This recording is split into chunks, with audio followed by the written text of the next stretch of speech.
Good evening friends.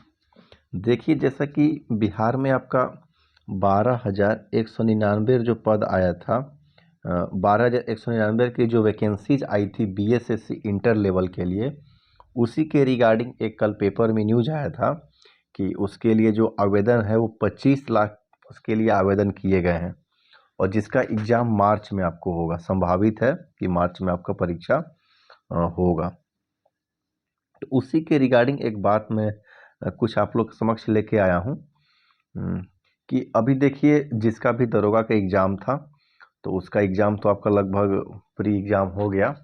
फिर देखिए उसमें क्या होता है, एग्जामिनेशन को आगे लेकर फिर उसका भी आपका फरवरी मार्च तक मेंस यदि कराया जाता है तो ये दोनों जो एग्ज़ाम है आपका, हो सकता है कि ये मार्च में पड़े और फरवरी लास्ट तक उसका मेंस पड़े।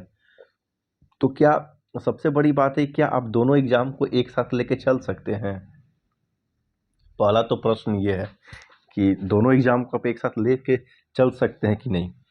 तो मेरा जो मानना है कि बिल्कुल ही लेके चल सकते हैं, ठीक ना?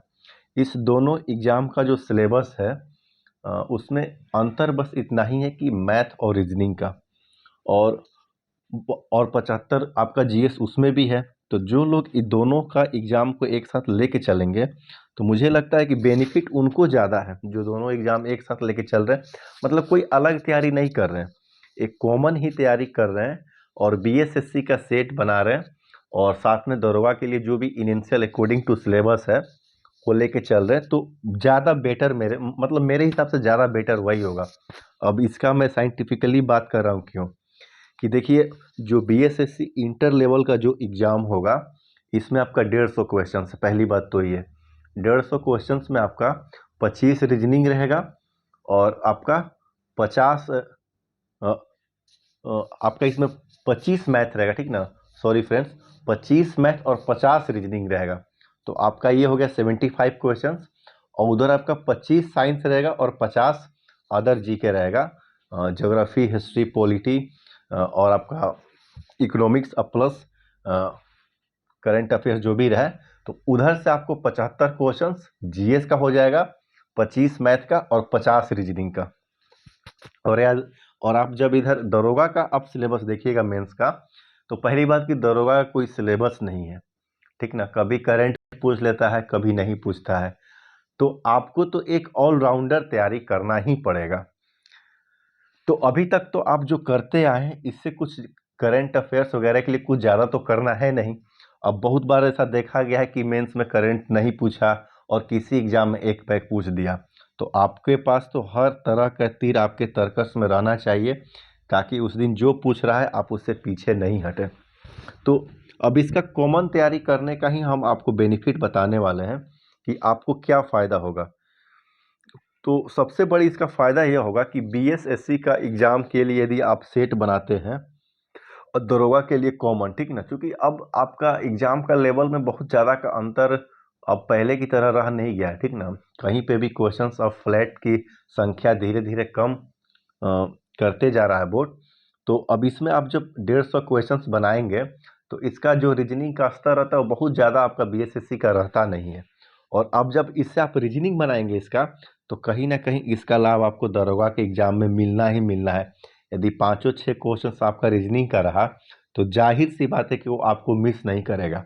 और यहाँ पे 25 आप जब मैथमेटिक्स पर सेट में बनाएंगे तो जाहिर सी बात है कि दरोगा में यदि 10 गो मैथ भी रहेगा तो वो मैथ आपको आसान लगेगा।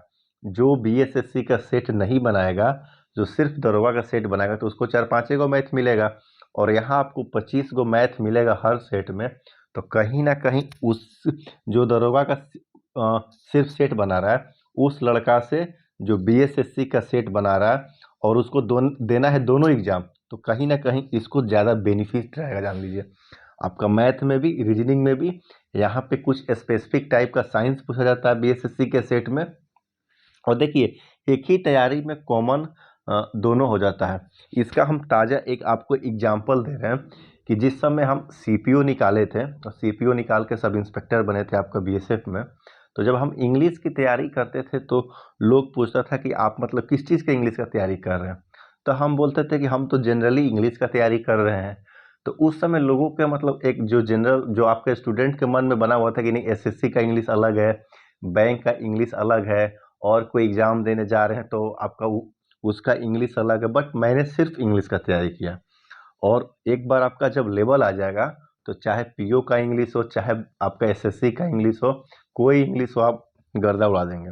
तो मैं वही बात आपको कह रहा हूँ कि एक ये कॉमन तैयारी आप कीजिएगा बीएसएससी के लिए ही, और कोई इसमें हर्ज नहीं है। आज आप बीएसएससी का सेट बना लीजिए, कल आप दरोगा का बना लीजिए, ठीक ना। तो इसमें चूंकि आपका जीएस का तो पार्ट्स तो है, वो तो कॉमन ही है। मैथ रीजनिंग जो दरोगा में आपका 15-20 जो मेंस में पूछता है, वो आपका यहाँ से कवर हो जाएगा, ठीक। स्पेशल तैयारी नहीं करना पड़ेगा।